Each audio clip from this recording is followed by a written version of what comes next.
Here are my top 10 Golden Age books in my PC. Kind of.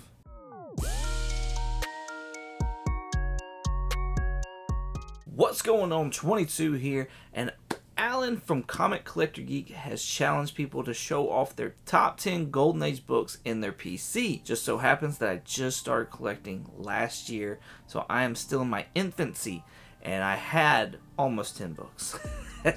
But what I'm going to do is I'm going to sit there and substitute 2 of the books for books that I'm actively looking at that are obtainable. Let's start checking out these books. First one up is Green Hornet number 44. Now this one's like pretty rough and beat up and stuff like that, but I think the cover is still great and it's all complete. So I'm still super happy to have this in the collection, and I'm pretty sure I got a decent deal on it as well. The first Golden Age book that I had gotten in my collection is this Green Hornet number 38. I absolutely love this book. Got this book from my honey last year. This was a gift from her, so super excited to have it. That is it for my Green Hornet books. On to my other character that I'm collecting, and that is the Lone Ranger. This right here is Lone Ranger number 8. 2 reasons why I started collecting the Lone Ranger. If you've watched my channel before, you know, but I started collecting the Lone Ranger because he is a relative of the Green Hornet, and I wanted to have somebody outside of just the Green Hornet to collect from the Golden Age. And also, these back covers are amazing. Now, they'll have these portraits in most of issues 1 through 35, and so that's what I'm collecting, is a run of 1 through 35, and it's because of these back portraits. They are not on all the books, but they are on most of the 1 through 35. Next up is Lone Ranger number 17.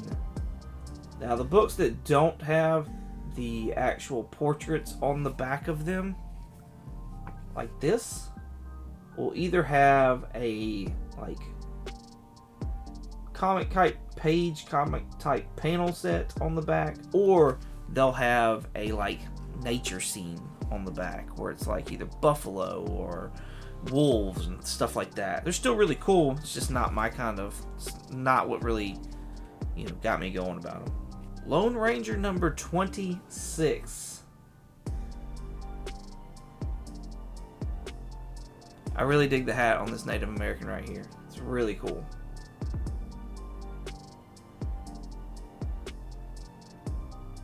This is Lone Ranger 27. It's probably the most beat up copy that I have in my collection, but I still dig it. If eventually I get a chance, I'll probably upgrade it, but it's because of this giant hole in the back here that's like ridiculous. I bought it as a set though, so. Lone Ranger number 28.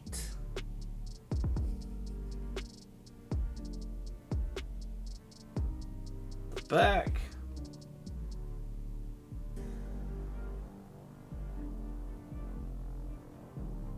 Lone Ranger number 30.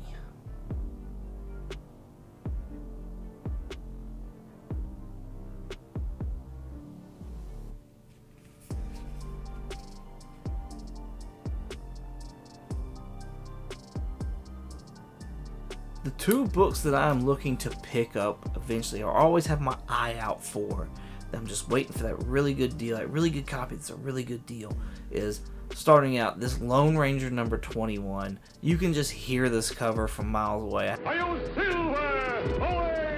have no idea what the back cover looks like, but just this cover to me just looks iconic of the Lone Ranger, and I really want to have this and add it to my collection. And of course, the last one being Lone Ranger number 1. Now, this is not the first appearance of the Lone Ranger. This is, though, the first of his solo series. Actually almost had once before, but was scammed. So go check out that video. I'll have a link of it link to it here at the end. of if you want to go check it out and see what happened as far as that book went. Thank y'all so much for watching, and thank you, Alan, for having this challenge that you have every Friday. It was a very awesome, different version of it as well. Everybody, please go check out Alan the Comic Collector Geek. Link is down below in the description, and go show off your golden age. Do the tag and all that jazz so he can put you on the playlist. Thank y'all so much for watching. I greatly appreciate it. You can find me on Instagram and eBay, 22_comics. You can also find me on a podcast every Monday wherever you listen to podcasts. Google Podcasts, Apple Podcasts, and Spotify at Comically Comics Podcast. Once again, thank y'all so much for watching, and as always, y'all have a good one.